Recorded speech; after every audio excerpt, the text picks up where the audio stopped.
Assalamualaikum warahmatullahi wabarakatuh. Kita teruskan lagi novel yang berjudul Rahasia di Rumah Suamiku karya Wafa Farha. Pria yang menjaga kehormatan istrinya. Loh pak, kok rekaman untuk dalam rumah nggak ada? Tanyaku heran. Bukankah seharusnya setiap sudut ruang ada rekamannya karena Mas Yusuf memasangnya di sana? Oh itu mbak, maaf kami tidak diberi wewenang tuan untuk menyimpannya. Mungkin ada di file laptop pribadi beliau. Pak Satpam menduga-duga. Kok gitu? Kata tuan, bukan karena tak percaya pada kami mbak, tapi karena beliau akan menikah, takut aurat istrinya terlihat oleh Satpam, yang notabene adalah para pria. Sambung pria yang kutaksir usianya di atas 35 tahun itu. Ucapannya membuatku terenyuh, namun juga kecewa dalam waktu yang sama. Terenyuh lantaran Mas Yusuf memperhatikan dan menjaga aurat istrinya. Bukan suami-suami dayus yang membiarkan istrinya bermaksiat, tak memiliki ketakutan atas azab Allah sebab tak memiliki kecemburuan atas istrinya. Dari sini, harusnya aku paham dan yakin bahwa Allah memang pemberi pasangan terbaik untukku. Aku mendesah panjang karena kecewa juga. Sudah lelah tapi ternyata tak mendapat apapun. Lelaki itu sangat hati-hati rupanya. Kalau begini, aku harus melihat isi laptopnya. Iya, itu pun kalau laptopnya nggak di-password. Mengingat dia pria yang sangat hati-hati dan teliti. Ah, bisa senewon aku lama-lama. Oh, jadi karena menikah Mas Yusuf cuma kasih rekaman luar rumah? Kalau begitu, sebelum menikah ada kan Pak rekamannya? Mataku melebar, senang karena sepertinya ada secercah cahaya harapan untuk mengetahuinya. Pak Satpam menggeleng, melihat itu seketika harapan yang baru datang tersebut pupus dalam sekejap. Sepertinya beliau tidak tinggal di sini sebelum ini, Mbak. Saya juga baru seminggu lalu kerja di sini. Entah juga sih kalau ada satpam lain sebelum saya. Penjelasan Pak Satpam membuat otakku makin buntu. Terlalu rumit kalau harus mencari tahu ke satpam sebelumnya yang bekerja di sini. Inilah masalahku dan Mas Yusuf. Aku belum tahu banyak mengenai kehidupannya karena baru bersama selama sehari. Dengan perasaan tak karuan, aku kembali melangkah ke dalam rumah. Lalu naik ke lantai 2, masuk kamar dan kembali bersiap untuk hal lain. Karena merasa sangat lelah, kuputuskan istirahat dulu.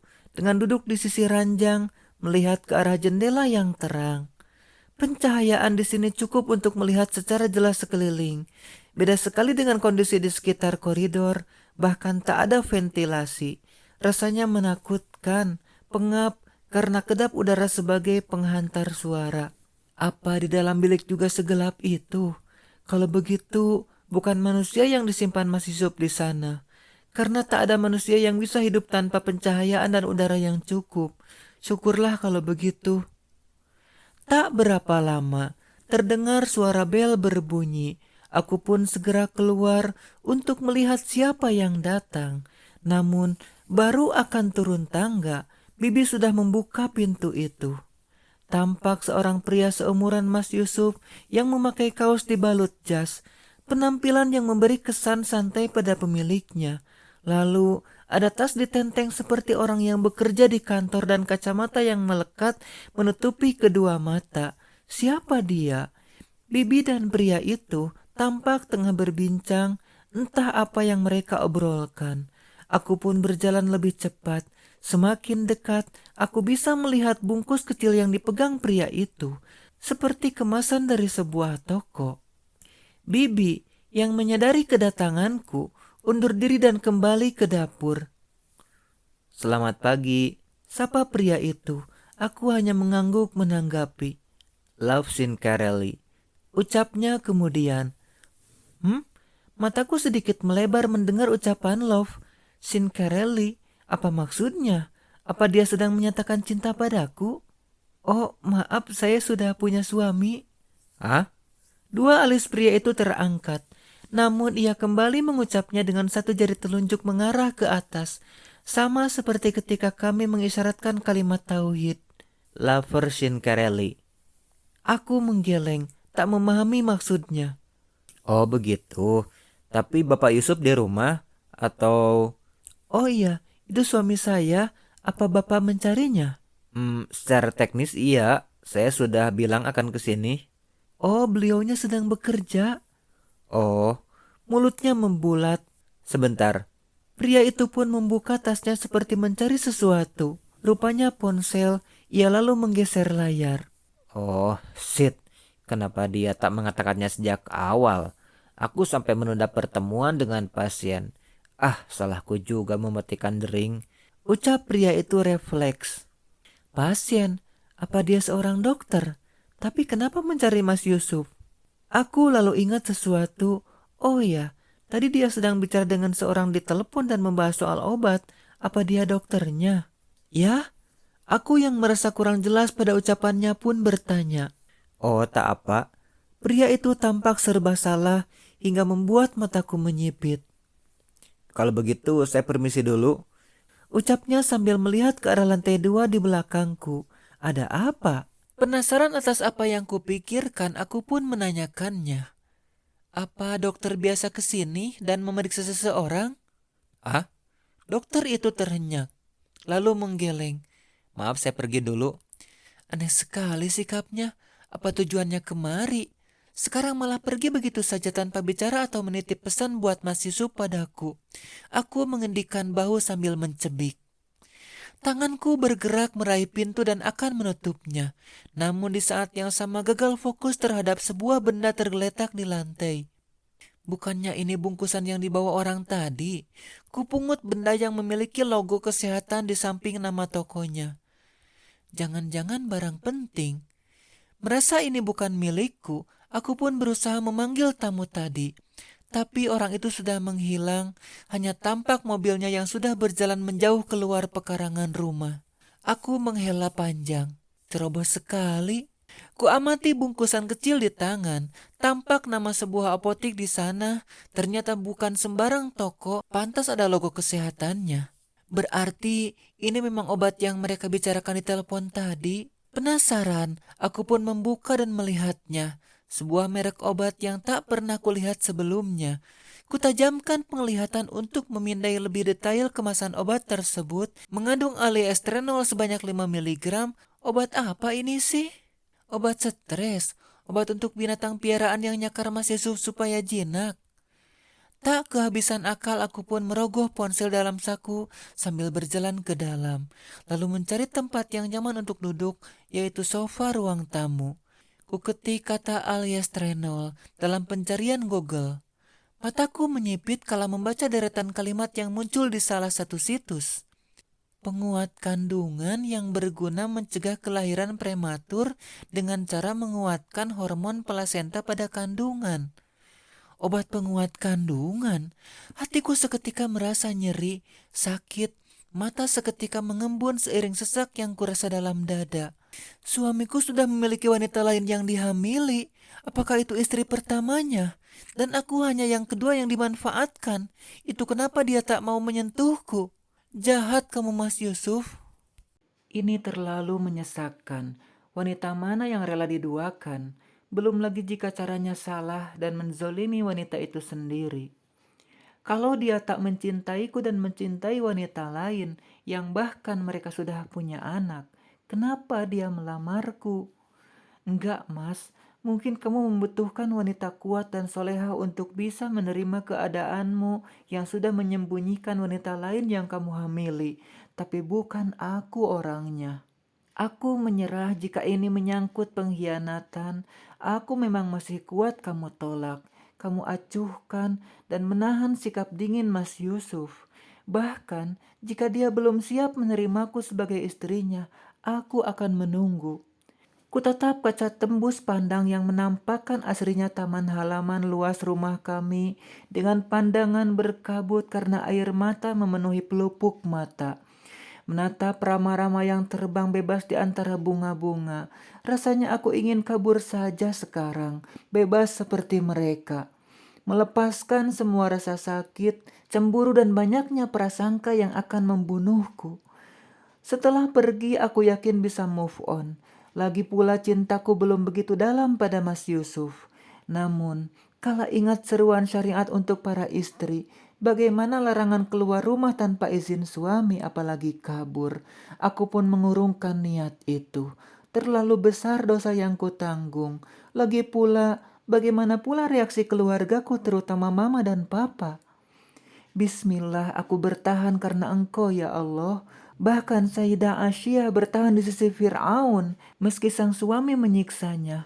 Apalagi aku yang baru sekadar prasangka, aku bahkan baru diuji 1 hari. Ya, meski prasangka ini ku yakini 99% benar adanya. Aku memilih bertahan untuk sementara untuk sampai kutemukan bukti nyata untuk berpisah dengan Mas Yusuf. Setidaknya aku bisa memberinya pelajaran nanti. Karena sejak pikiranku tak bisa dikendalikan, aku jadi sangat benci padamu, Mas. Jika semua ini jelas kebenarannya, aku tak akan pernah memaafkanmu. Kurai bungkusan dari apotik itu, lalu meremas dalam genggaman. Dengan gontai, kulangkahkan kaki perlahan, mendaki satu demi satu anak tangga menuju lantai atas. Bukan hanya hatiku yang lelah, tapi juga raga ini. 1 hari rasanya 100 tahun. Sebelum masuk, lagi-lagi aku harus melihat bilik di lorong gelap itu. Aku muak melihatnya. Pikiranku selalu buruk setiap kali melihat atau sekadar memikirkan sesuatu yang ada di dalam sana. Tanpa sadar, tanganku meremas 2 benda di tangan lantaran emosi.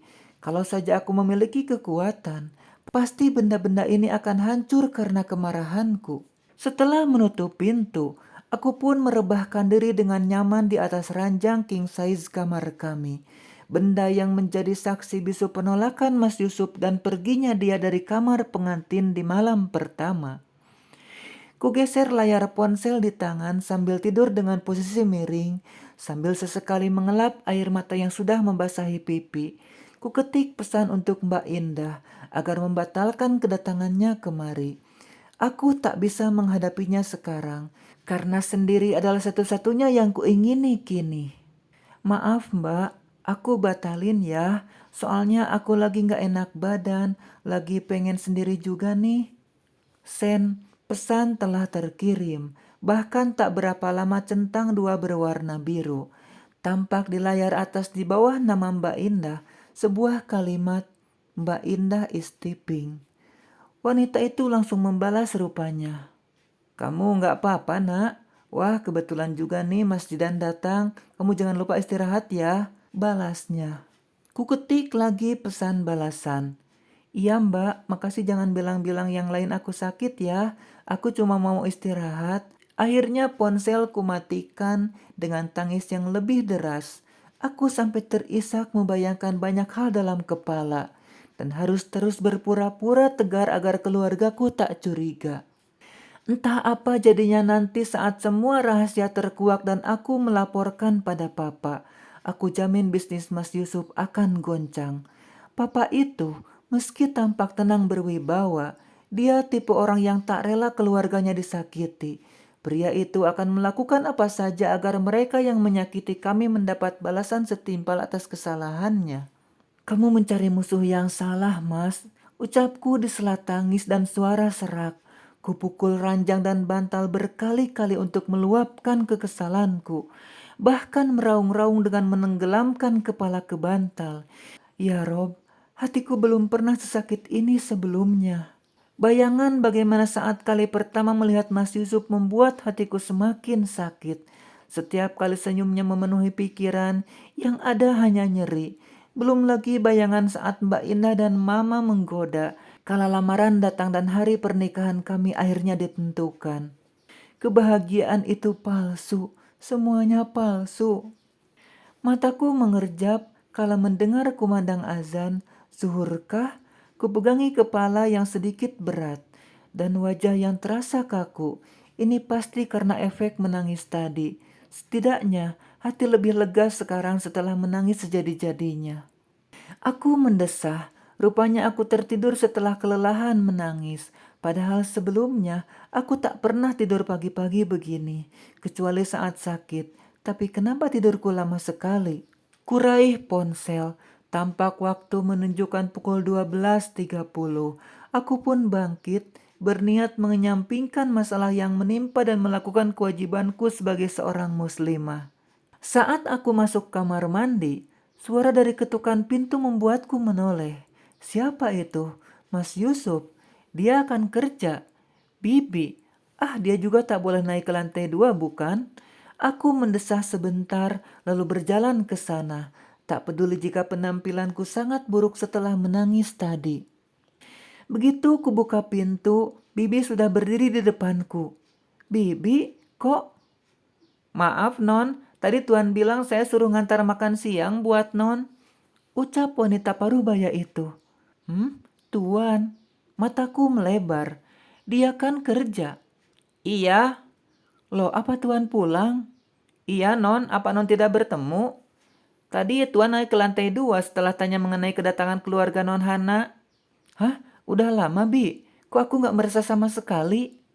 Ya, lumayan, Non. Saya pikir tadi di atas lagi sibuk sama Non. Maklum pengantin baru. Non sampai tampak lelah begitu. Wanita itu mengucap seakan menggodaku. Duh, pengantin baru apanya? Lagian kenapa aku bisa tidur selama itu? Ini namanya kecolongan. Dan dia sampai meminta Bibi mengantar makanan untukku. Apa artinya Mas Yusuf tahu aku sedang lari-larian dari bilik ke pos satpam lalu menangis di sofa ruangan tamu? Yah, tak salah lagi. Dan lagi katanya dia lumayan lama di atas. Apa dia juga sedang memberi makan orang dalam bilik itu? Ya kalau dia manusia, setidaknya dia harus makan agar bisa bertahan hidup. Apa Tuan terus pulang siang hari ini, Bi? Tanyaku memastikan. Bibi yang sudah menaruh makanan dan kembali ke pintu tampak berpikir. Belum lagi wanita itu menjawab, seseorang sudah berdiri di belakangnya. Mas Yusuf? Pria tampan itu tampak tenang, tak ada sedikit pun ekspresi yang memperlihatkan bahwa dia pria jahat. Meski begitu, aku sudah terlanjur membencinya, sangat membencinya.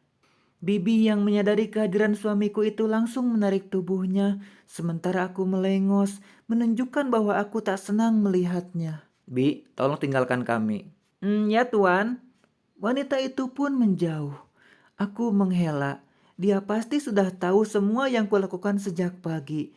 Sekalian saja kutunjukkan bahwa aku memang kesal padanya. Ayo kita bicara.